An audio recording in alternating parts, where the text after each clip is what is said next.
I said to him, I'm looking for the man who used to live here. And I mentioned the channel's name. So he said to me, he's dead. This was 20 years later, and he was not a young man at that stage anymore. So I said, well, is there anything left of what there was? He said, yes, I'm his replacement. I'm the man now. I said, thank you. So why are you here? He said. I said, well, I'm actually on a quest. I'm looking for the original writings of Blavatsky. But I didn't want to tell him why.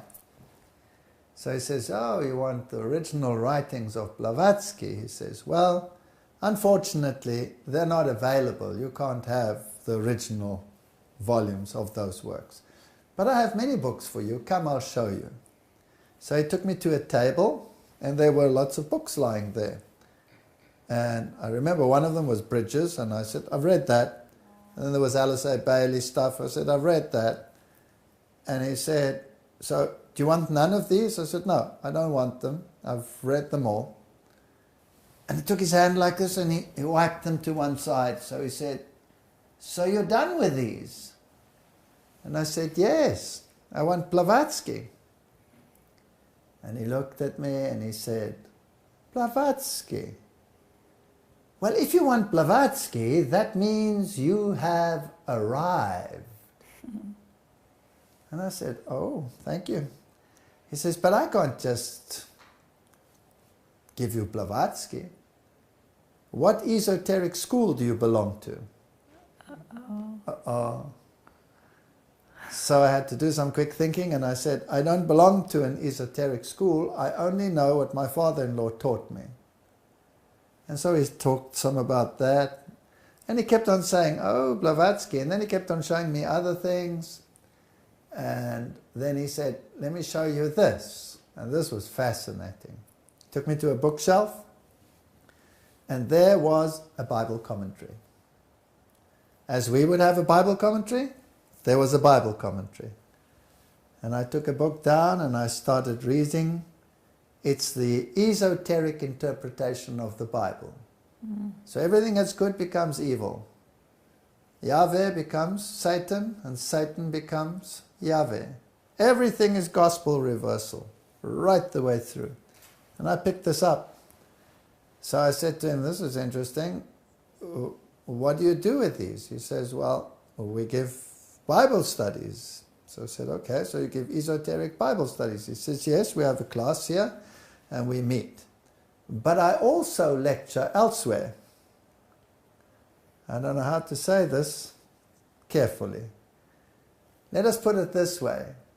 He trained high-ranking theologians in the esoteric schools. And he also told me that I couldn't have these books because even if he died, the books would have to go to high-ranking theologians. Now that's fascinating to me because that meant that some of the high-ranking theologians that are preaching or teaching students are actually trained in occultism and esoteric knowledge. Now, this is not some conjecture of mine. I'm here in this terrain. I'm getting it out of the horse's mouth. And he's almost making it his boast. But I didn't have too much time, and so I said to him, we have to go because I have to go to the airport. And I'm sorry that you didn't have it. But he wasn't through yet, so he said, wait a minute. And he went downstairs somewhere, and he returned, and he packed out Blavatsky's writings in front of me. He was whetting my appetite, of course. Now, let me make this quite clear. I don't want to read Blavatsky's writings. They're nauseating to me. I've struggled through them. I've read what she has to say. And Isis Unveiled, all of these books, I've read them when I was still in the occult world, but I never had the original writings so that I can verify absolutely page so-and-so, this is real. So then he said, but you can't have them, of course. So I said, but can't you get another copy? He said, no, I can't.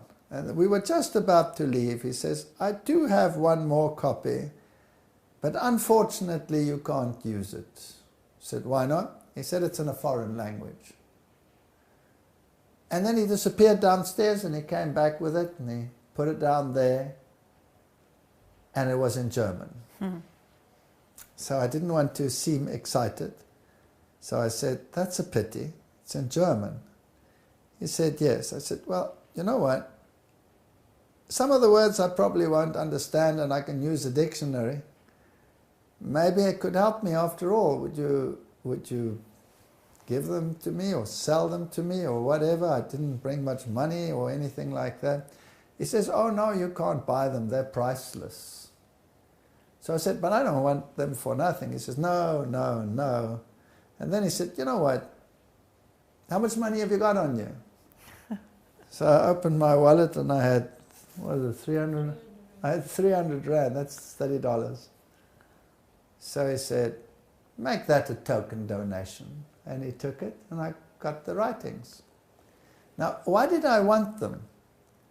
The reason why I wanted them is because they state categorically that the old Bibles that the Protestants used, the Protestant version, that poisonous asp, same wording basically as the Jesuits used for those writings, that they had been changed esoterically, and then she proceeds to show how they were changed esoterically and gives the esoteric meaning.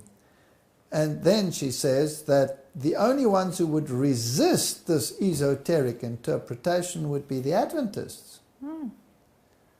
Now, why would she say that?